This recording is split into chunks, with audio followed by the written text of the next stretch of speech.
जय श्री राम भक्तगणों। आज हम सत्संग चर्चा में आगे की चौपाइयों का विस्तार पूर्वक अर्थ समझेंगे और साथ ही हम ये भी जानेंगे कि आखिर तुलसीदास जी ने संतों की महिमा गाई, उसके बाद उन्होंने असंतों की भी महिमा गाई और उन्होंने अब अंतर बताया है। तो वही अंतर आज हम समझेंगे। बंदौ संत असजन चरना, दुख प्रद भय बीच कछु मरना। बिछुरत एक प्राण हरि लेहि, मिलत एक दुख दारुण देहि। राम सिया राम जय जय राम। राम सिया राम जय जय राम। यहाँ पर तुलसीदास जी ने अंतर बताया है और उन्होंने वंदना किया है। क्या कहा है उन्होंने कि मैं संत और असंत दोनों की चरणों की वंदना करता हूँ, क्योंकि दोनों ही दुख देने वाले हैं,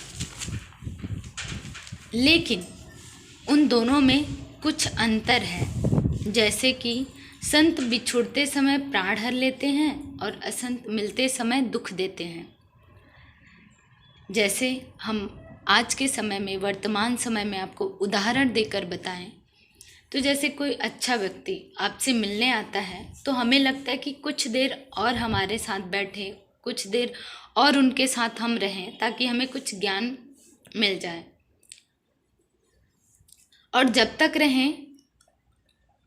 लेकिन जब बिछुड़ने का समय आता है, अर्थात अपने अपने घर जाने का समय आता है, तब जाने का मन नहीं होता और मन करता है कि थोड़ी देर और रुक जाएं। थोड़ी देर लगता है कि जो भी हमारे वो संत हैं, ज्ञानी व्यक्ति हैं या जो अच्छे व्यक्ति हैं, वो ना जाएं हमें, और वो अगर चले जाते हैं तो हमें अंदर से दुख पहुंचता है और हम टूट जाते हैं। और शरीर तो वहीं रहता है, किंतु जो प्राण रूपी मन होता है वो उनके पास चला जाता है।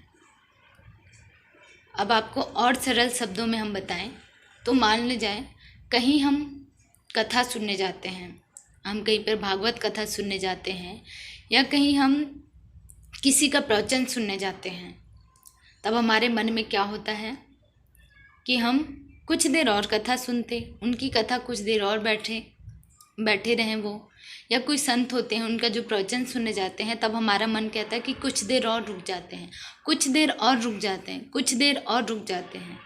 ऐसे कर कर के बहुत सारा समय व्यतीत हो जाता है, किंतु जाने का मन नहीं होता। लेकिन जब जाने का समय आता है, जब उनका कथा समाप्त हो जाता है, जब वो उनका जो भी ज्ञानी व्यक्ति उनका प्रवचन खत्म हो जाता है, तब भी अगर हम जाते हैं तो उनके जो बताए हुए ज्ञान है, कथा में जो सुने हुए बात हैं, वो हमारे दिमाग में चलते रहते हैं और हमारा मन कहीं न कहीं उनके पास ही रह जाता है और हमारा शरीर घर में रहता है, लेकिन हमारा मन वहीं कथा पांडाल में ही रहता है कि उन्होंने क्या बताया था, आज का ज्ञान क्या था, आज प्रवचन उन्होंने क्या मस्त बताया था।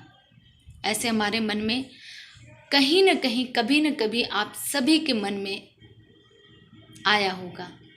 इसीलिए कहा है कि संत से जब हम बिछुड़ते हैं तो हमारे प्राण अर्थात हमारा जो मन है वो उन्हीं के पास रह जाता है।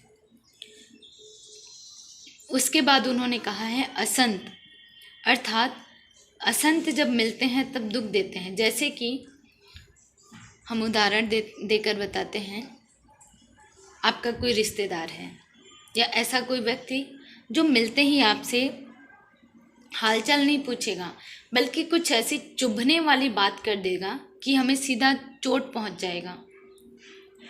और जैसे कि आजकल बहुत देखने सुनने में आता है कि सास बहू का झगड़ा, सास घर से बाहर गई या फिर बहू घर से बाहर गई तो घर आते ही सास उस पर ऐसी बरस पड़ती है, ऐसे चिल्लाती है कि बहू का पूरा मन बिगड़ जाता है। या सास कहीं बाहर गई तो बहू आते ही उसको घर में चिल्लाती है कि सास का मन बिल्कुल बिखर सा जाता है। तो इसी को उन्होंने कहा है कि असंत, हम सबकी बात नहीं कर रहे हैं, लेकिन जो दुष्ट लोग रहते हैं, दुष्ट यानी कि जो असंत व्यक्ति होते हैं, उनके पास जैसे ही हम पहुंचते हैं तो हमारा मन दुखित होने लगता है। और ऐसा होता है कि हमें, जैसे कोई रिश्तेदार ऐसे होते हैं जिनके घर हमें जाने का ही मन नहीं करता, और जाते भी हैं तो हम उनसे बचते हैं, क्योंकि वो ऐसी चुभने वाली बात बोलते हैं, और मिल जाते हैं तो फिर तो वो दुखी देते हैं। इसीलिए कहा है कि संत से मिलने पर संत से बिछोड़ने पर दुख होता है, और असंत से मिलने पर दुख होता है।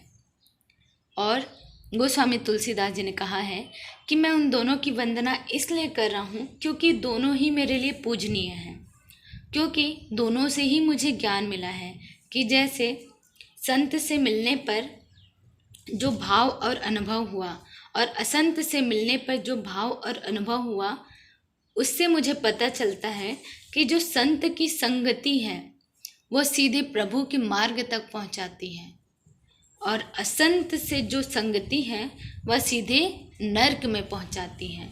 इसीलिए मैं इन दोनों की वंदना कर रहा हूँ, क्योंकि ये दोनों ही मुझे स्वर्ग और नरक का द्वार दिखलाते हैं। इसी के साथ हमारा इस चौपाई का व्याख्या संपूर्ण हुआ।